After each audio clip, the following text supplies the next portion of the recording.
Just a warning before I start, this podcast contains footage and a story about an armed robbery, and it might be upsetting for some viewers.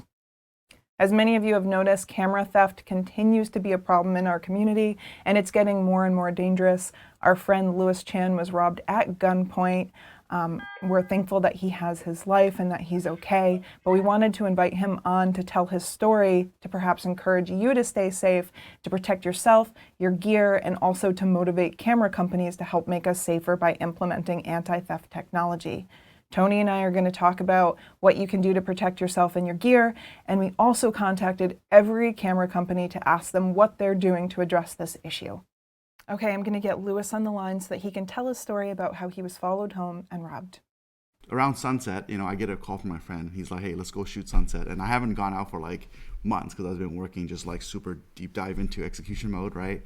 And he's like, okay, well, there's fog. You know how crazy I am about fog at the Golden Gate Bridge, right? I'm like, let's go. And we ended up at, Golden Gate Battery Spencer. It's like one of the most famous kind of touristy spots. That's kind of when I realized that there were like two guys kind of checking us out. Oh, you saw them? I saw them, and I was a little bit suspicious. So you had a feeling that these people may be watching you, or? Yeah, I mean it's a cautious thing that you have to do nowadays in San Francisco. Unfortunately, there are many cases of like people getting robbed, shot, right, for their camera gear. We're like, okay, well, let's just kind of be more vigilant. We weren't really talking about it. Left around 8 o'clock. That's like, a bit out, an hour after, 40 minutes after sunset, right? So we get in the car, we drove all the way out to the, back home. I live about 45 to 50 minutes away from the Golden Gate Bridge. So if you were like just drive there, it's almost like an hour. So my friend lives about 10, 15 minutes away from where I live. So I drove all the way back, dropped him off at his house. And then I get back home, just straight back home. And I was, checking up on some of my colleagues for work. And there was a little bit of like, driveway moment left, right? Like it's either you listen to the radio, you chat, I kind of park my car backwards because I have a Tesla and I'm trying to charge to the charge station. And I was still in the car talking to my colleague. So at this time, it's about, about almost 9 o'clock, maybe like 9:05-ish, right? And I noticed in my periphery, like two guys walk up, right? At least the first guy walk up and knock on my window. And I'm like, okay, well, let's see what's up, right? So I rolled down the window just an inch. And like in the video, you can hear, like he asked, which direction is the freeway? And I'm like, who would ask which direction is the freeway? And immediately, like a second later in my head, I'm like, okay, there's something wrong, right? And that's when I see the second guy kind of run through my periphery. That's when I hit lock in the car. So I unlock the car. I hit like the honk super fast to make a lot of noise, right? and at the same time, I'm trying to hit drive.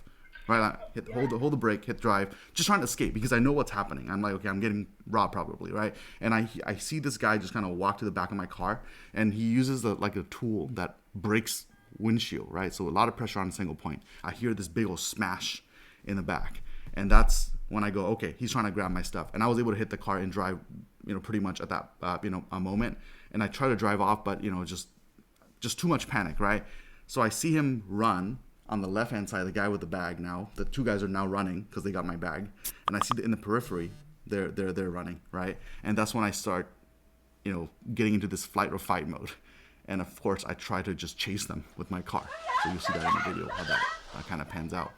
And there were some bricks in the morning that, my dad has kind of put out because he wouldn't throw those bricks away. So that had to slow down my car. Otherwise, I probably would have run them over, which is luckily I didn't, right? And then I jump in, pretty much in the front on the car, just like jump onto the the road, and I see their getaway car. I know that's where they're going, and I try to basically smash right into them, right? And just kind of interrupt, them getting away. Maybe if they got away on foot, then it's a lot easier to track them. I don't know, whatever it was, right? Just kind of re-justifying at this point. Are you even thinking at this point? Or are you just purely reacting? This is just probably pure, completely instinct, right? And of course, looking at the video, the Tesla probably veered me off because of the auto collision avoidance, right? Mm-hmm. And now I'm swerving back in, right, to basically pin the car, right, so that the car cannot escape. So I was able to impact the rear driver's side of the car, like just right behind the wheel well, right, and I hit the bumper really hard. and the bumper just basically, like, one side just came off, right? And that's when I see the driver of the car just kind of walk in front of my car with his gun straight up pointing at me, right? And that's when I'm like, oh shoot, right? That's just bad. So that then what happens is he walks to the back, he runs around the car, walks to the back, and that's when I hear the gunshot go off, right? And I'm like, holy crap, like, I don't know if I got hit, I don't know if anybody got hit, and they get in the car and they drive off, right? That's like my perspective of what happened, right? And you can hear the car just kind of grind because the bumper is now dragging on the road. And I got out of the car, you know, my neighbors and, you know, my family dials 911, and police gets here super quick. And I, you know, over the phone to the dispatcher, I'm like, there was a shooting, right? Gunfire went off. I had already pulled up the license plate at that point in my Tesla, you know, camera viewer, and I was reading off the license plate to them. And basically, police showed up in like 2-3 minutes, and they're just kind of scouting the scene, and they saw the shell casing next to my car, literally next to my car, and I probably had spooked, you know, the guys. They, you know, was running so fast that one guy just basically left one of his shoe. So it's like a bit of a Cinderella story there too. Yeah, so that's kind of how the whole thing panned out. So where did the bullet go? So we don't know. They're looking for it. So from the perspective, so basically my brothers and my family ran out, and my brother said they shot at their direction. So that wasn't just a camera theft, that was an attempted murder, and they caught him, right? Yeah, they caught him. Yeah, they caught the driver and the shooter. The driver / the shooter. He's the same guy, and you know, waiting to see if they are going to catch the second guy. You know. So the guy that they caught and they have in custody now, you told me that he had other charges, that he had done things like this before. Correct. If you were to just kind of casually Google his name, right, the first thing that pops up is a San Francisco Hall of Justice kind of press release about how he had, in 2015, robbed another professional photographer at the Palace of Fine Arts in San Francisco, which is like no more than 15 minutes drive away from Golden Gate Bridge, right? So basically, if you were to read that press release, he and another person had kind of followed that photographer back to her car and assaulted, like repeatedly, hit her in the head with a gun, right, to get the camera gear.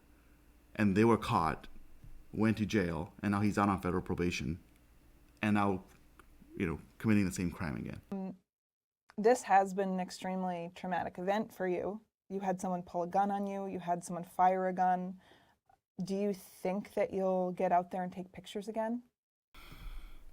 Interesting question. I mean, since then I haven't, even thought about it so much, but the way I would kind of put it is, my first hobby became a job, right? So now I'm looking for a second hobby at the time, and then photography kind of, we kind of met and go, hey, this is a good way of releasing stress and just kind of, finding peace in that scenario, right? And being violated and also just really, assaulted in that way, in doing something that I usually turn to release stress is just really traumatic. I think it's just not, so there are a lot of questions in my mind of whether or not I want to do this again. Absolutely. Yeah, so it's currently not quite decided, right? It's but probably will go back to it. I just love it so much, but it's just, currently, right? It's just like, okay, well, perhaps there are certain criteria that probably I would need to see change. Going through this experience and that risk turning into reality and then following me home, that becomes a added level of complication that I have never considered before, right? And that's something that is really, really, scary. Louis, thank you so much for sharing your story. I know it's a tough story to tell, and I hope that it makes people more aware of the fact that this is a very real problem. It can happen to them, and they need to be prepared with insurance. They need to be prepared with the thoughts that they know what to do in this situation. Do not fight back. Give them your stuff. Nothing is worth your life. And we also need to be prepared to help each other. You should be going out in groups. You should be trying to be safe, even though it's not really preventable 100%, and to try to be vigilant and look around to make sure you're not being followed and things like that. Yeah, absolutely. And, thanks for letting me tell my story. I think the outcome is if I get to save one of you guys' life, that's it. It's worth it, right? Just telling you guys what has happened to have you prepare for what may happen to you, right? In this kind of day and age, I think this is really important to be mindful so that you can prepare yourself. Yeah. Well, maybe for now, Louis, have you thought about food photography? Indoors. Indoor stuff for now. I was nervous when you told me your story. My gut dropped at the thought of you getting hurt. So maybe just for a little while, we'll keep you inside and keep you safe. Perhaps. I mean, it is interesting because then none of my routines change. Perhaps I take up food photography. We'll see. Well, thank you, Louis. It was nice talking with you. Thank you so much. Coming up, Tony and I are going to talk about the things that camera companies could do to implement anti-theft technology. We're also going to talk about how to protect your gear and yourself and what to do if you find yourself in a situation where someone's trying to steal your gear. I want to personally thank Louis Chan for taking such a proactive role in this. He's somebody who has been through a really painful and traumatic experience, and all he's been able to think about is how he can turn it into a positive and make things better for the photography community as a whole. I'm really thankful for you, Louis, that you are a part of the photography community, and I hope your story does end up making a difference. Thank you, Louis. The first thing I want to do is talk about what you should do in the event that you are robbed. This is easy. You immediately surrender all of your equipment and you cooperate as much as possible. Looking at statistics, fighting back really doesn't work often, and Louis acknowledges that him fighting back was not the right choice. Well, you escalate to violence and you don't want to do that. So if someone just wants your stuff, the last thing you want to do is hurt them and then find out they have a weapon. And they're more prepared than you because they plan to rob you. You did not plan to be robbed. So just hand over the stuff. It's not worth hurting yourself or anyone else. And that's it. And then you call the police, file a report, and call your insurance company and hope that you can get compensated. Photographers are robbed all the time, and it frequently makes the news. And when I look at the comments, I always see people saying, well, this was the victim's fault. They shouldn't have done this and that. This is an instinct. We want to find some reason to blame the victim because we don't want the situation to possibly apply to ourselves. We want to say, I'm different. This won't happen to me. I don't have to worry. Well, I think the idea of having no control is really scary. We want to believe that if we do everything perfectly, nothing bad will happen to us. And unfortunately, that's not true. And there are definitely things you can do to lessen your risk, but it's not 100% avoidable. You should have insurance, but insurance is not a complete solution. Louis was followed back to his home by armed robbers who potentially endangered his own family. Insurance doesn't protect you against that. It could just possibly replace the equipment. And that's why you can't say, oh, I'm not worried about this at all. You should be concerned about this. I want to talk a little bit about insurance. Louis gave us some tips. You should get replacement coverage because by default, your insurance will just cover basically what it would cost to buy this equipment used. Yeah, they don't always cover the full cost. Yeah, and if you shoot professionally, if you're seen as a professional, you should need business insurance, which is different than regular homeowners or renters insurance. Yeah, you have to be careful. So you might think it's covered under your homeowner's insurance, but if you have it in your car and you're somewhere else when it gets stolen, your homeowner's insurance might not cover it. Or if they say you were shooting a wedding, so it was being used for business purposes, then your homeowners might not cover it. We're not insurance agents. Even if we were, we might not be in the same country as you. So you're going to have to look at the fine details. Does it cover when the gear's not in your house? Does it cover if you're a working professional? Does it cover if you're on a cruise in the middle of the ocean, or if you're in a different country, or if it's stolen out of your car? There's a lot to think about. Please take the time to make sure that you're covered in all possible scenarios. And it can be as easy as calling your insurance agent. We're covered through our business. Before we went on vacation, we contacted our insurance rep and we said, we're going to Europe. Is our gear covered? And he said, yeah, you're fine. So it never hurts to just check twice. I know the insurance might not seem like a big deal, but if you are being robbed and you know your gear is 100% covered, I think you're going to be more comfortable just handing it over and knowing that, you know, you're going to get your money back. Just walk away with your life. So that's why I think insurance is really important. Get it. In the event it's stolen, it can help the police recover it, but it can also help you in the process of filing for your insurance claims. Yeah. Lewis had an incredible number of cameras documenting this, and that is a key part of how they managed to apprehend the suspect.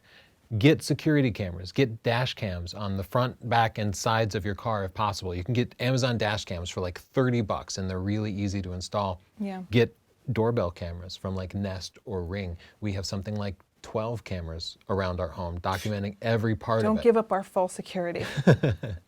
Yeah, it's a good point. Maybe you can't totally outfit your car. You might already have a car with cameras where there's a button inside that can let you record. I didn't know our car has that, but it does. So you might want to check that.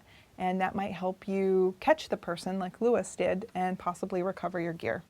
In some situations, cameras can be a deterrent too, because thieves they prefer not to be filmed. And if they see a visible camera, they might be a little bit less likely to do it. But obviously Lewis had cameras everywhere and it didn't stop him. Yeah.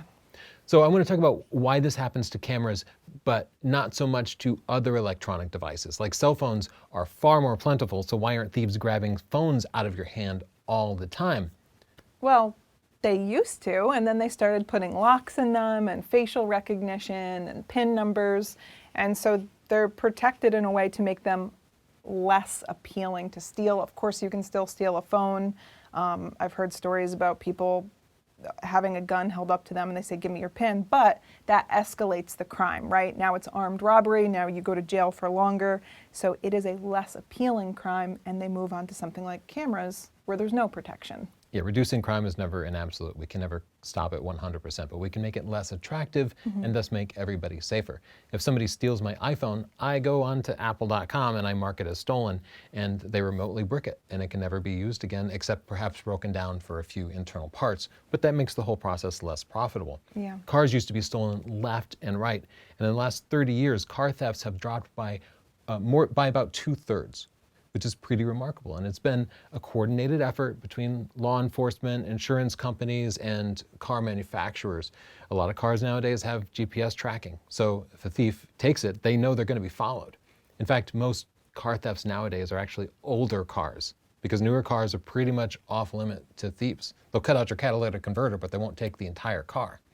I think the easiest way to address this is for manufacturers to finally integrate GPS and cellular connections into their cameras, just like our smartphones have. That is very useful for photography in general, but it also provides a lot of anti-theft technology. And this can be done very inexpensively. Like I put a remote starter with GPS and cellular connection into my old 2008 truck.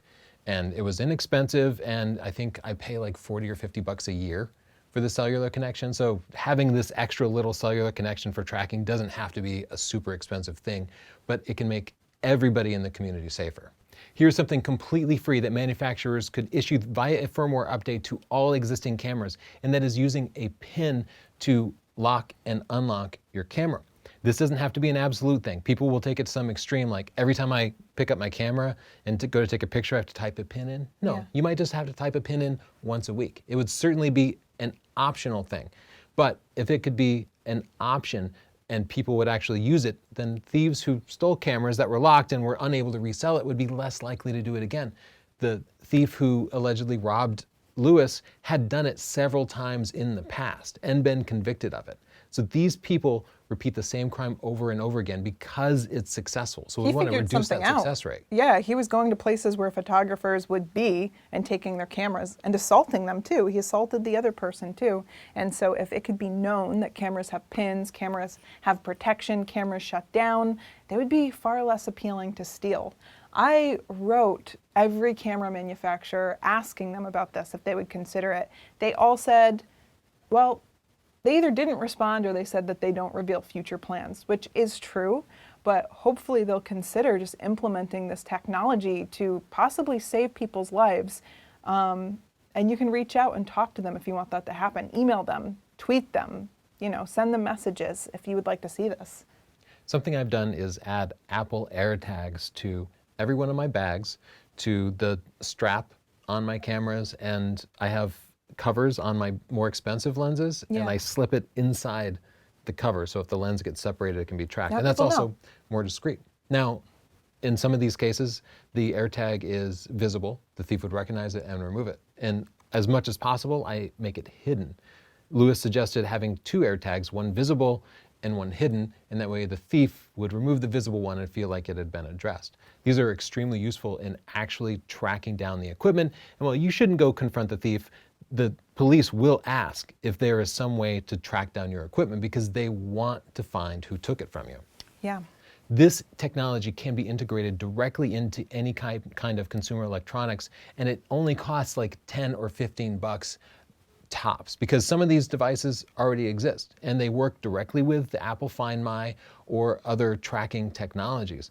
Camera manufacturers could do this for so little. But they're trying to cut prices right now. And so I think what's going to happen is we're going to have to see which company cares enough to be the first. And then once one gets it and people like it, then maybe the rest will be forced to follow. So we'll have to see. It's probably just about dollars for them because it's not hard to do. It's just a matter of them caring enough to do it. So go buy AirTags or other tracking technology and put it in everything. Another free update manufacturers could offer would be some sort of proximity checking. Cameras could automatically check in at your home Wi-Fi or connect to your phone's Bluetooth. And what that does is it shows that the camera is still with the original owner. Makita, a tool manufacturer, does this with their batteries. Their batteries are frequently stolen and they don't want the thief to continue to use it. So once a month, you just need to open up an app and unlock it. And if you don't unlock it after 30 days, then it stops powering the devices. But as a result, a thief is less likely to steal Makita batteries because they can't use them going into the future indefinitely. Yeah, or It's they not worth take the them risk. to a pawn shop and they're like, oh no, these things lock down after a month. I can't resell it. Absolutely. I'm not going to buy it from you. Yeah. Because we physically hold these cameras in our hands and we hold it up to our face, biometrics would be extremely easy to implement. Fingerprint scanners on the shutter button, an eye scanner on the viewfinder, face recognition built into the back of the camera just like your phone does. These wouldn't have to be absolute, it wouldn't have to be every time. You'd be able to set timeout. So just once a day, once a week, once a month, maybe never when you're in your studio or at home. Like, think about flexibility and how to actually make this convenient, because security must be convenient in order to be effective. Okay, to summarize, cameras are easy to steal and it's putting photographers in danger. We know 2 personally that have had guns held to their faces. Anti-theft technology is not necessarily expensive. It can be implemented. Camera companies just need to know that we care about that. So reach out and ask them to put anti-theft technology in your cameras. It's actually a long-term good strategy to make sure that people taking photos are safe. Thank you for watching the Picture This Photography podcast. You can watch more on our YouTube channel or you can subscribe anywhere podcasts are available. Thanks so much and see you next time.